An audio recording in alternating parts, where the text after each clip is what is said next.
ਆਪੇ ਨਹੀਂ ਨਾ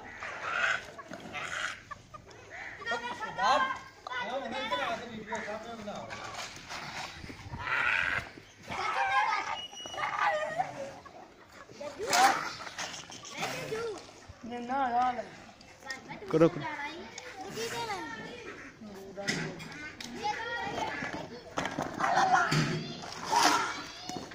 ये लत मारदा बड़ी भैन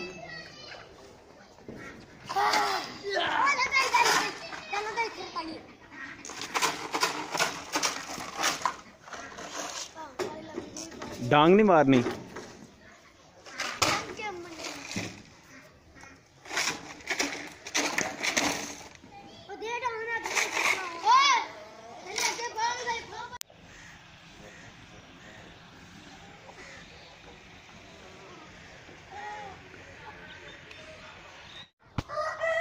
फिर तू वड्या पीछा होगा